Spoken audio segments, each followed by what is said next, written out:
মানুষ দেখুন, আমাদের এই যে গেঞ্জিটা দেখছেন, গেঞ্জিতে কি লেখা আছে, Jio science for a safe world. আপনারা সবাই জানেন যে নানান রকম কথাবার্তা হয় গ্লোবাল ওয়ার্মিং নিয়ে। গ্লোবাল ওয়ার্মিং এর মূল কারণ হচ্ছে কার্বন এমিশন। ঠিক আছে, কার্বন এমিশনটা কমানো দরকার।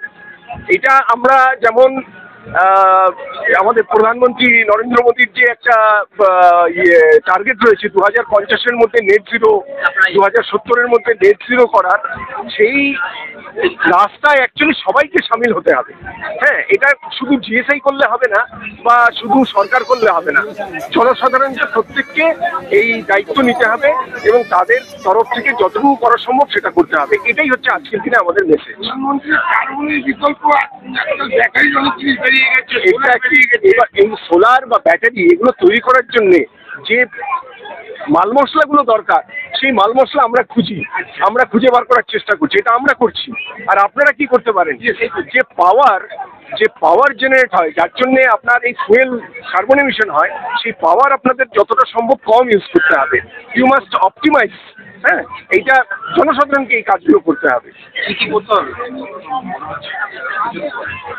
আপনার বাড়িতে আপনি ইলেকট্রিসিটি কনজামশনটাকে যতটা পারবেন লিমিট করবার চেষ্টা করবেন। ইলেকট্রিসিটি কনজামশন আমাদের বিশেষ করে কলকাতায় আমরা মূলত যে সংস্থাগুলো থেকে পাওয়ার নিই, সিইএসসি এবং WBSC, তারা সব থার্মাল পাওয়ার জেনারেট করে। ঠিক আছে, থার্মাল পাওয়ার মানে কোল পোড়াবেন, কার্বন ডাইঅক্সাইড এমিশন হবে। তার মানে আপনি বাড়িতে যতটুকু কারেন্ট ইউজ করছেন তার জন্য পাওয়ার জেনারেশন হচ্ছে। আপনি কম ইউজ করলে পাওয়ার জেনারেশনটাও কম করতে হবে, মানে কয়লাও কম পড়বে, কার্বন ডাইঅক্সাইডও কম যাবে।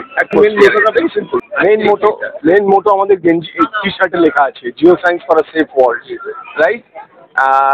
আমরা এই ব্যাপারটা কেন বলছি, কারণ আমরা প্রত্যেকেই জানি যে গ্লোবাল ওয়ার্মিং হচ্ছে এবং গ্লোবাল ওয়ার্মিং নিয়ে সারা বিশ্বের মানুষ চিন্তিত। কিছুদিন আগেও বাকু আজারবাইজানে কপ মিটিং হয়েছে, তারপরে আমরা প্যারিস এগ্রিমেন্ট, নানান রকম এই ধরনের ইনিশিয়েটিভ রয়েছে এই গ্লোবাল ওয়ার্মিং কমানোর জন্যে।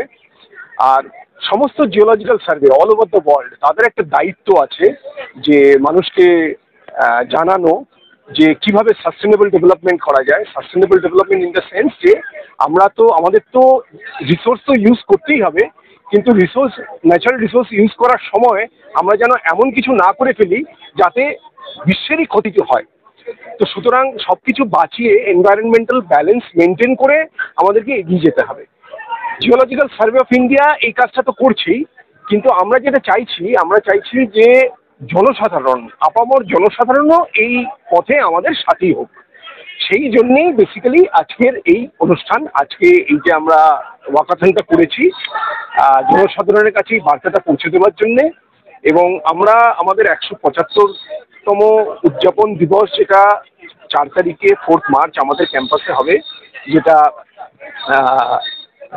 শ্রী জি কিষাণ রেড্ডি মাননীয় খানমন্ত্রী উনি উদ্বোধন করবেন।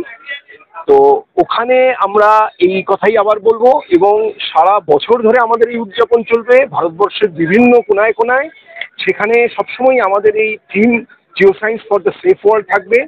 আমাদের বিশ্বাস যে এইভাবে আমরা যদি এই বার্তাটা সবার কাছে পৌঁছে দিতে পারি, তাহলে মানুষ এই ব্যাপারটা বুঝবে এবং মানুষ ধীরে ধীরে কনজারভেশন অফ এনার্জি, এটা আমাদের দরকার ভীষণভাবে। Conservation of energy and also conservation of water, এই দুটো হচ্ছে, এনার্জি এবং ওয়াটার ছাড়া আমরা বাঁচতে পারবো না। এটা যেমন দরকার, কিন্তু এর অপব্যবহার করাটাও ভীষণভাবে বন্ধ করা দরকার। অপব্যবহার কিন্তু আমাদেরকে ধ্বংসের পথে নিয়ে চলে যাবে। So this is the message for today. 1200 কাছাকাছি।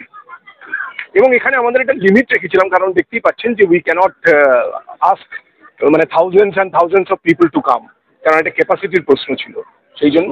Thank you.